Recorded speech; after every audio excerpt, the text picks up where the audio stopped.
Pokemon is one of the world's most expansive and popular franchises, so how could 107 measly little facts ever be enough? It couldn't. There's just too much awesomeness to cover in this weird and wacky world. So we've got even more facts coming at ya. Tim from ChannelFrederator is going to count off the 107 more facts you should know about Pokemon, and whether you're a die-hard fan or just wondering what all the fuss is about, we've got a little something for everyone. Let's get started. Number 1. Pokemon was created by game designer Satoshi Tajiri. Tajiri's adoration for video games began when he cut a lot of high school classes to go play games like Space Invaders. Number 2. The name Hoenn comes from the Japanese characters Ho, which means rich, and En, which means bond. Developers wanted to make sure the area's countryside looked especially rich for Ruby and Sapphire. Number 3. Game Freak, the company that eventually released the first Pokemon games, started out as Tahiri's fanzine expressing his love for video games. The zine wasn't widely circulated, but gained enough attention to attract future collaborators, most notably Ken Sugimori. Number 4. It took Tahiri and company 6 years to develop the Pokemon games. Game Freak even came very close to going bankrupt. Luckily for Planet Earth, this did not happen, and I'm pretty sure Game Freak's doing quite well now. Number 5. To give an idea of just how humble these beginnings were, the vast majority of development on the first Pokemon games were done by only 9 people. Number 6. Ken Sugimori is responsible for the designs of all 151 original Pokemon. He still oversees the designs and productions of the Pokemon world. So basically, this is the guy you have to thank for how Pokemon looks. Number 7. The first few seasons of Pokemon were animated the old-fashioned way, namely hand-painted cells. That's right, all that Pikachu lightning bolt action was painted by hand, and the cells are actually bigger than what you see on screen, meaning there was much more detail to each frame than appeared in the final product. Number 8, however, Pokemon isn't immune to trends in technology, so the series has gone digital since August 2002. Number 9, in 2013, the Black and White series revisited some of the classic scenes from the original anime when Ash's Charizard was reintroduced. However, the scenes were redone in Pokemon's new style, so the difference between hand-painted and digital became readily apparent, especially in regards to flame attacks. Number 10. Even Ash himself looks a little different. It's a minor difference, but if you look Ash straight in the eyes, you'll notice he lost his brown irises, so his eyes are now just black. Number 11. Ash has never caught a fairy, steel, ghost, or psychic type Pokemon. And don't say Haunter, Ash doesn't actually catch the Haunter. Number 12. Despite her son's love for Pokemon and his vast collection, Ash's mom Delia only has one Pokemon, Mr. Mime. Number 13. She was also a former student of Professor Oak, so maybe she's an unsung Pokemon hero. How awesome would that be? Number 14. There's a popular fan theory that somehow Ho-Oh is Ash's father, which is weird. And when this proposition was presented to storyboard artist Masamitsu Midaka, he erupted in laughter, so that's a pretty definitive no. Number 15. There was an episode that features Ash in the Safari Zone that was banned in the United States for the gratuitous use of handguns. This means, in the English dub, Ash never officially visited the Safari Zone, a major feature in the video games. Also, we feel we should mention the episode includes Meowth doing an interrogation with a Hitler mustache. Number 16. Because Coco was later promoted to the Elite Four, that would also make him the first Elite Four member that Ash ever met, even if he hadn't quite made it there yet. Number 17. Due to the Tohoku earthquake and Fukushima nuclear disaster in 2011, a 2-parter episode entitled Team Rocket vs. Team Plasma has been indefinitely postponed, possibly because it looks like the special has plenty of buildings collapsing and explosions, which might strike a chord. Number 18. This wasn't the first episode to be skipped over due to natural events. Battle of the Quaking Island, in which wish caches cause an earthquake, was also pulled in 2004 after a real-life earthquake occurred 2 weeks before its scheduled premiere. Number 19. Ash has used all of Team Rocket's main Pokemon, Arbok, Weezing, and Meowth, which isn't fair. I consider Wobbuffet to be one of the main.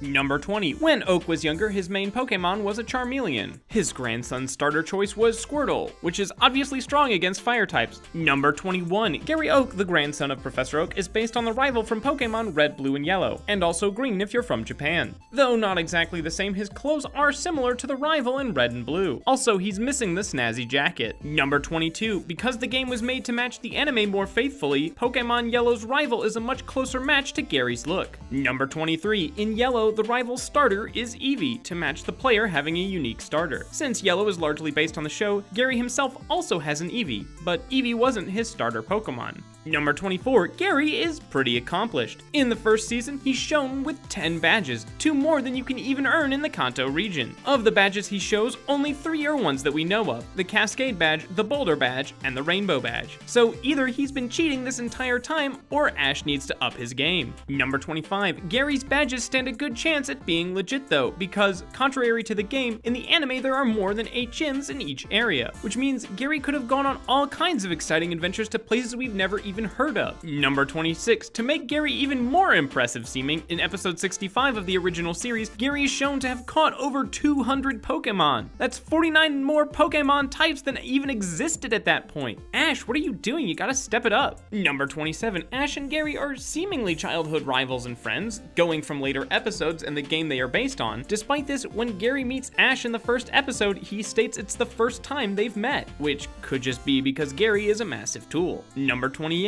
Ash received Pikachu in a Pokeball, and as of the current series, that's the only time he's ever been seen in one. Number 29, since entering our lives in the late 90s, Pikachu has actually slimmed down considerably. Fans of my age would argue that the plumper version is even more adorable, but hey, good for him losing weight. Number 30, Pikachu has defeated 2 legendary Pokemon and was the first Pokemon to defeat a Mega Evolved Pokemon without Mega Evolving himself. I mean, yes, he's a very good Pikachu. I'm sure his IVs are through the roof, but he's still no Jolteon. Number 31. Even though it might seem random to most people, Pikachu's words can actually be translated. Most notably, he says Pika-P when referring to Ash, Pikachu-P for Misty, Pikachu for Brock, and P when addressing an unknown. Number 32. Pikachu is considered by many to be Japan's Mickey Mouse. According to certain academic circles, Pikachu's worldwide iconic status actually has a shot at eventually dethroning Mickey Mouse as the biggest pop culture icon, which is especially impressive since Pikachu just turned 20. Number 33, Togepi in particular is interesting, as it was one of the first Generation 2 Pokemon that was ever shown, the first one to be owned by someone, and the first one we knew the name of.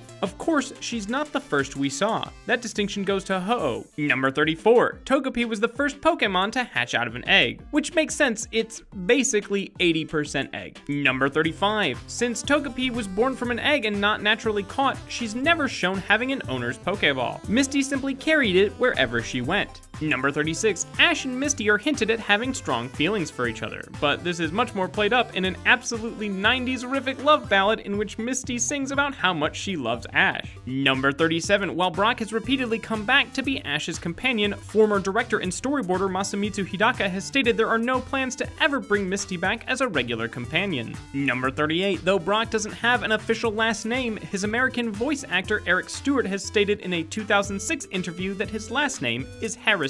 Number 39, Misty's last name is never officially revealed either. It's speculated to be Waterflower, mostly because her name in Japanese is Kasumiyawa, and Yawa translates to Waterflower in English. Number 40, Jesse and James' names are based on the Old West gunslinger, Jesse James. The other Team Rocket's names are Butch and Cassidy, so the cowboy theme definitely holds. Except Giovanni. There's not a cowboy Giovanni as far as I know. Hey everyone, taking a quick break to let you know that Frederator's online store, Stash Right, is holding a $1,000 giveaway for buying all your plushies and t-shirts and whatever from your favorite cartoons. All that you need to enter is an email address. Contest rules apply and there's a link in the description below. Also, all shipping in the United States is totally free, and if you're outside the United States, Stash Right is taking $5 off the shipping costs. So go ahead and check them out now while you can. Number 41, no specific reason has been given for Jessie's signature hairstyle, but in some promo images it allows for her to make an R shape with her body. Number 42, her hair was originally red, but in the changeover from traditional coloring to digital color, it transitioned to a more magenta color. It's subtle, but it's there. Number 43, Jessie's Wobbuffet, though it's never a main focus, is the third most consistent Pokemon in the series, appearing less than only Meowth and Pikachu. Number 44, Meowth is never seen inside of a Pokeball. Does this mean he could actually be wild? Number 45, because of his unique status, Meowth is the only Pokemon to be a gym leader when Team Rocket was put in charge of Giovanni's gym. Number 46, in Japan, Lieutenant Surge's name is the Lightning American. Number 47, the Pokemon War Lieutenant Surge talks talks about was real. Producer Junichi Masuda says, "The war was a clash between two different countries. People treated Pokemon with special powers as mere tools in their conflict. They gathered lots of Pokemon and Pokemon with unique powers. This long conflict was drawn out and many lives were lost." Number 48. Though Koga, the Fuchsia City gym leader, has appeared in the anime, his daughter Janine never has, making her the only gym leader to be excluded from the series. Number 49. Blaine, the Cinnabar Island gym leader, uses a disguise that's likely a reference to the fact that he has had 2 official game designs. His incognito look has the sunglasses and mustache that he had in Pokemon Red and Blue, while his revealed look has no mustache and a receding hairline, much similar to how he looked in the original Japanese release of Pokemon Red and Green. Number 50. In the English dub of Pokemon, Mewtwo is the first Pokemon ever seen, as he is shown flying by in the intro sequence, but the Japanese opener saves Mewtwo for later, so Charizard gets the distinction. Number 51. In the United States, the first 8 seasons of Pokemon were dubbed and edited by 4Kids Entertainment, the same company that also oversaw the English versions of Yu-Gi-Oh! And One Piece. 4Kids has been at the center of controversy for heavily anglicizing their series, though, believe it or not, Pokemon is one of their more lightly edited properties. Number 52. That doesn't mean that 4Kids didn't get their hands dirty. 4Kids passed off a number of Japanese festivals in the series as just happenings within the Pokemon world, most notably the Summer Festival, Kids Day, and the Princess Festival, all of which have real-life equivalents in Japan. Number 53. Another notable change revolved around Ninetales, who's based on the Kitsune, a mythical Japanese fox that can have, well, up to 9 tails, and turns white or gold when it earns its 9th tail, either through age, wisdom, or power. Older Kitsune can also shapeshift into humans, which poor Ninetales can't do. Number 54. Believe it or not, Magikarp also has its source in mythology. There's a Chinese legend that a carp that can jump over a waterfall can transform into a powerful dragon, like, say, Gyarados. This is especially intriguing when you consider that Magikarp's attack Splash is better translated as Hop. Number 55. One of the changes that fans did enjoy, however, was the inclusion of the infamous Poke Rap. Number 56. The rap was written by 4Kids series composer John Siegler in collaboration with R&B singer James D. Train Williams and rapper Baby Floyd. Siegler admits the rap is one of his least favorite pieces he wrote for the series, since it's not particularly musically interesting. Number 57. The only Pokemon missing from the Generation 1 Poke Rap is Mew, as when it was written, he wasn't widely known. Number 58. Similarly, because certain Pokemon did not appear until later in the series, they had to be replaced by the closest things. This includes Kabuto being represented by Bill dressed in a Kabuto costume, and Venusaur, Blastoise, Charizard, Raiden, Kabutops, and Zapdos being the gigantic robot versions of them from the episode The Island of Giant Pokemon. Number 59. There are a few errors in the early versions of the Poke Rap, including showing Poliwag when Poliwrath was mentioned, and showing Geodude during Graveler's segment. Number 60. The Pokemon anime isn't the only official depiction of the games released. They also released Pokemon Origins, a shorter mini-series that tells the story of Pokemon Red and Blue, from gaining their starter to fighting Mewtwo. Number 61. Does the Japanese voice of Red sound familiar? It's Junko Takeuchi, known for playing Naruto Uzumaki in Naruto. Number 62. The original plan for the third Pokemon movie revolved around the discovery of a Tyrannosaurus skeleton, which would abstractly deal with why no real-world animals exist in the world of Pokemon. The T-Rex fossil would come to life and have to be stopped by Ash and company. The film was rejected because the powers that be thought a story where a bunch of minerals gain consciousness and come back to life wouldn't be a hit, so I guess the powers that be have not seen Jurassic Park. Number 63. Shundo Takeshi, the chief writer of the original series and the writer of this scrapped third film, says that any appearance of real-world animals in the series were due to animation staff not paying close enough attention. Number 64. Diglett has feet? In a mission for Pokemon Mystery Dungeon, you have to save a Diglett that is hanging on the edge of a mountain. After saving it, the Diglett says he feels like his feet are still walking on air. Number 65. One perk of always being around water is that Misty has great lung capacity. She has been able to spend extended amounts of time underwater during her performances at her gym. Number 66. Blastoise's original design didn't include the cannons coming out of his shell, which he still would have been awesome, and Squirtle would still have been the best starter. Number 67. In pre-alpha sketches, Torchic had floppy ears, which would make it a cute little bunny chicken thing instead of just a chicken thing. Number 68. Empoleon's name is based on Emperor and Napoleon, except in Japan where it's a combination of Emperor and Bonaparte. It's also 5'7", around the same height as Napoleon Bonaparte. Coincidence? I think not. Also, Napoleon wasn't that short. He was 5'2" by French feet in inches, which is larger than the standard unit. The whole short thing is a myth based around propaganda. Who said you wouldn't learn learn anything watching a Pokemon video. Number 69, Weedle was originally intended to follow the real-life growth cycle of a beetle. Beedrill won out because, according to designer Atsuko Nishida, it was simply cooler. Number 70, Machoke and Machamp aren't wearing pants. It may look like they have some serious tight shorts action happening, but it's really just part of their natural markings. Number 71, Pidgeot earned the ability to Mega Evolve because the game makers wanted to give Pidgeot the spotlight one more time, since it's a popular Pokemon and one that your rival uses in Red and Blue. Number 72, certain Pokemon didn't receive Mega Evolutions because creators felt Pokemon couldn't evolve further in terms of their design. So basically, they're just too perfect. Number 73, Mega Slowbro was created because designers asked, wouldn't it be interesting if Shelder was biting Slowbro's body and not just the tail? Number 74, Pichu was designed as the next Pikachu, but you can't replace Pikachu. Number 75, there's a popular theory that Gengar is Clefable's shadow, since the two have an eerily similar shape, and Gengar is just enough taller than Clefable to make a convincing shadow. He's officially listed as a shadow-type Pokemon after all. Aren't cartoon theories fun? Number 76, it's impossible for a Pokemon to have more than 2 types, but if you combined all 18 types in one Pokemon, it would still have one weakness, Rock. Number 77, it took Snorlax's sprite 17 years and 8 months to stand up. He got it by the 6th generation though. Better late than never. Number 78, Snorlax's Japanese name, Kabagon, is a play on words for sleep, snoring, and rest. Number 79, Tepig was designed to start off as cute enough to eat, but evolve to a point where it'd wind up eating you instead, which makes sense considering it starts as an adorable little piglet, then turns into a fiery Ganondorf-esque death machine.